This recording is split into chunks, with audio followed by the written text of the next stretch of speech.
25 जनवरी को तैयार रहो, स्टॉक में उथल पुथल मची रहेगी। Hi, this is Dev and you watching traders diary. और आज हम बात करने वाले ब्रैडकॉम ग्रुप के ऊपर। क्या इस बार चलेगा ब्रैडकॉम ग्रुप का जादू? आज हम इसके ऊपर बात करने वाले। चलिए दोस्तों शुरू करते हैं। तो दोस्तों स्टॉक का प्राइस आ चुका है 182.85 रुपीज पर। काफी ज्यादा अप एंड डाउन देखने को मिल रहे हैं अभी, लेकिन मैं बताऊं Q3 से पहले यहाँ पर अप एंड डाउन देखने को मिलेंगे। Q3 के बाद जरूर यहाँ पर तेजी देखने को मिलेगी। कुछ ही दिनों की बात है, 7-8 दिनों की ही बात है मार्केट ओपन होने के बाद, और ये बस 7-8 दिन कैसे भी करके झेल लेना है अप एंड डाउन में। लेकिन यहाँ पर Q3 बहुत ही अच्छा आने वाला है। जैसा कि मैंने आउटलुक बहुत पहले बताया था, यह आउटलुक आपको ध्यान नहीं होगा, मैं दोबारा दिखाऊंगा उस आउटलुक को। Q3 के रिजल्ट तो बहुत ही भयंकर आने वाले हैं। ऐसे रिजल्ट अभी अगर देखें तो अभी इसके इस साल के क्वार्टर में ऐसा रिजल्ट आपको देखने को नहीं मिलेगा। आगे आते रहेंगे, लेकिन हाँ Q3 का रिजल्ट जो है सबसे ज्यादा मोस्ट प्रॉफिटेबल, मोस्ट सेलिंग वाला रहेगा। ध्यान रखिए, नेट सेल बहुत ही ज्यादा धमाकेदार आने वाली है, जैसा कि आपको पता ही होगा। यहाँ पर अब फ्राइडे को जो हुआ उसके ऊपर बात कर लेते, तो यहाँ पर 9 लाख शेयर्स ट्रेडिंग हुई है उनमें, और यहाँ पर 100% डिलीवरेबल क्वांटिटी है यहाँ पर, और तेजी के साथ बंद हुआ है, और ये काफी दिनों बाद देखने को मिला है। बस यहाँ पर 7-8 दिनों की बात है और Q3 का रिजल्ट हमारे सामने होगा। उसके बाद जो अनिश्चितताएं बनी हुई हैं मार्केट के अंदर वो खत्म हो जाएंगी। तो अभी दोस्तों अब एक बार रिवाइज कर लेते कैसे आने वाले हैं Q3 के रिजल्ट। देखिए मैनेजमेंट ने पहले ही कहता, देखिए Q2 के रिजल्ट तो हमको पता ही चल ही गया, सेम टू सेम जैसा कि आउटलुक बताया उससे बेहतर ही निकल के आए। Q3 के रिजल्ट में अब क्या होना है, देखिए रेवेन्यू जो है, नेट सेल यहाँ पर रहने वाली 1891 करोड़ से 1968 करोड़ के आसपास। तो 1891 करोड़ से 1968 करोड़ रुपीस के आसपास की नेट सेल रहने वाली है। अगर इससे और भी ज्यादा आती है, 1998 करोड़ रुपीस के आसपास की आ जाती है, तो यहां पर आउट परफॉर्मेंस कह दिया जाएगा। और वैसे भी आउट परफॉर्म तो करने वाला है ही, क्योंकि Q2 में 1099 करोड़ से ऊपर की ही नेट सेल निकल के आई थी। तो यहाँ पर अगर ऐसी नेट सेल आती है तो यकीनन यहाँ पर जो नेट सेल है वो आपका यहाँ पर 70-80% के आसपास की उछाल देखने को मिलेगी क्वार्टर ऑन क्वार्टर। लेकिन ईयर ऑन ईयर क्वार्टर यानी 2020 के Q3 से कंपेयर करें तो 220% की उछाल की संभावना है। ध्यान रखिएगा इस चीज को। तो बहुत ही अच्छे रिजल्ट आने वाले। रिजल्ट के बाद तो ऐसा कोई संकेत है ही नहीं कि ऐसे रिजल्ट आ जाते हैं और आपको दोबारा गिरावट देखने को मिल जाए। अगर ऐसी दिखती है, बाई चांस अगर ऐसा कुछ आता है, गिरावट आती है, तो वो डेफिनेटली खरीदने वाली ही होगी, और मार्केट में एक तरीके से एक बजिंग और भी ज्यादा क्रिएट होगा ब्रैडकॉम ग्रुप के लिए।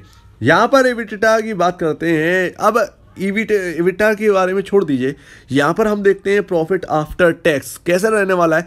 तो देखिए कंपनी प्रॉफिट का अनुमान लगा के रखी है कि 334 करोड़ से 369 करोड़ रुपीस के आसपास की प्रॉफिट करके दिखाएगी Q3 के रिजल्ट जो आपके 25 तारीख को आने वाले हैं। और Q2 में जो अभी निकल गया उसमें कितने आपका प्रॉफिट था, तो 191.37 करोड़ से 211 करोड़ रुपीस का प्रॉफिट का यहाँ पर जो अनुमान था, और इसके बिल्कुल बीचों बीच में 202 या 205 करोड़ के आसपास का प्रॉफिट करके दिखाया। तो कंपनी ने आउट परफॉर्मेंस बहुत ही अच्छी तरीके से दिखाई थी, और उसके बाद शेयर प्राइस भी बढ़ता हुआ दिखा था।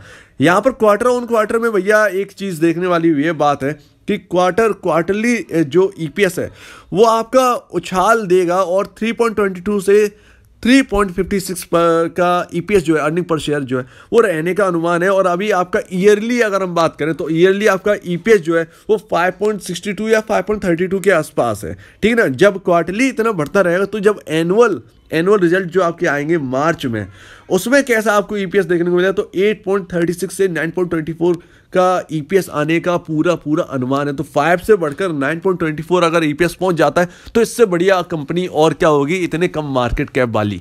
और यहां पर अगर आपने Q3 को समझ लिया है, तो इसके आने वाले फुल ईयर का यानी मार्च में जब एनुअल रिपोर्ट आई तो उसमें कुछ इस तरीके की नेट सेल आएगी।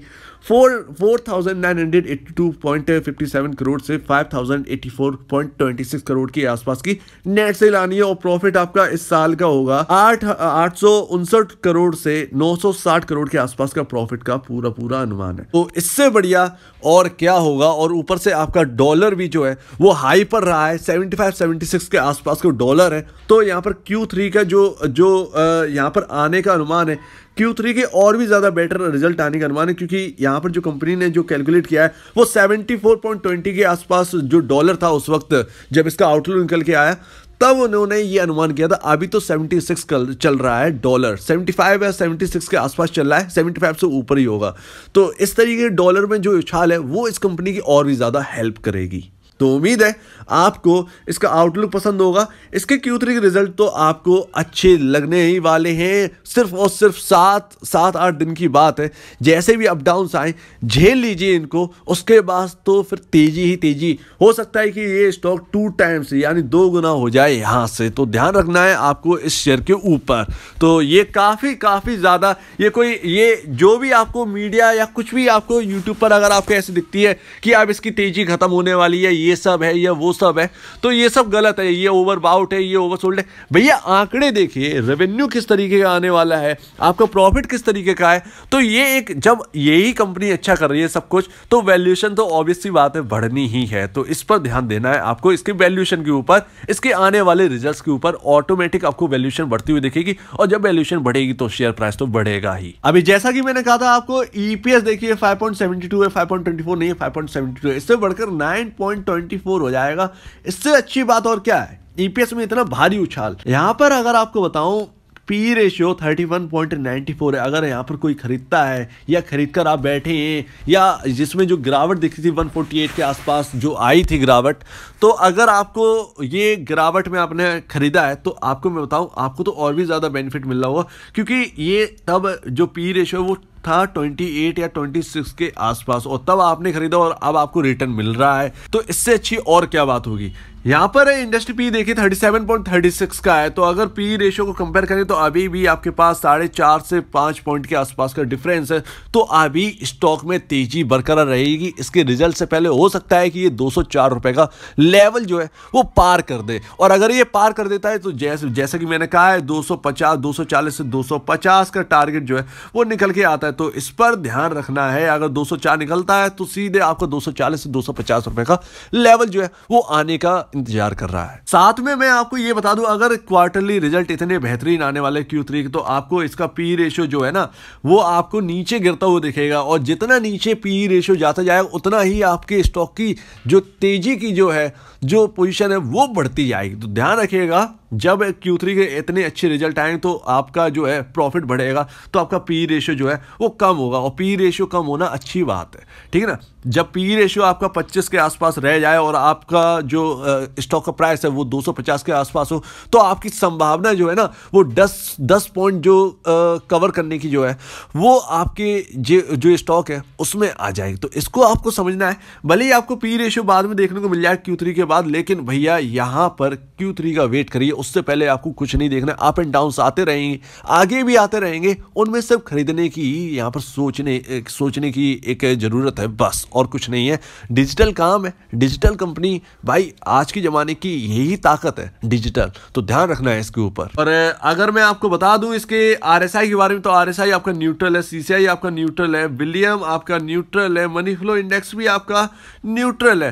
तो RSI आपका 57.48 है। और RSI जो है वो कभी झूठ नहीं बोलता। तो आपके पास अभी बहुत जगह है इसके अंदर प्रॉफिट कमाने की। तो ध्यान रखिएगा, काफ़ी आगे जा सकता है ये शेयर, इसके ऊपर ध्यान देना है। लेकिन मैं आपको एक चीज़ और बता दूं, मार्केट में कई तरीके की बातें चल रही हैं। क्या IT का जो बूम देखने को मिला है वो ख़त्म हो चुका है, ये तो नहीं पता। लेकिन अगर IT सेक्टर के इस कंपनियों के इतने अच्छे रिजल्ट आए तो कंपनी जिसके खराब आ रहे हैं वो गिरेगी, जिसके अच्छे आ रहे हैं उसकी तो वैल्यूएशन बढ़ेगी। तो इसके ऊपर आपको ध्यान नहीं देना है। तो उम्मीद है आपको दोस्तों समझ में आ गई होगी पूरी बात, और आप इसके Q3 का वेट करिए। Q3 बहुत अच्छा आने वाला है। है जैसा कि आउटलुक है, अगर इसके हिसाब से आ जाएगा तो आपकी ऑलरेडी आपकी जो स्टॉक की वैल्यूएशन वो बढ़ती हुई नजर आएगी। तो Q3 का वेट करिए बस।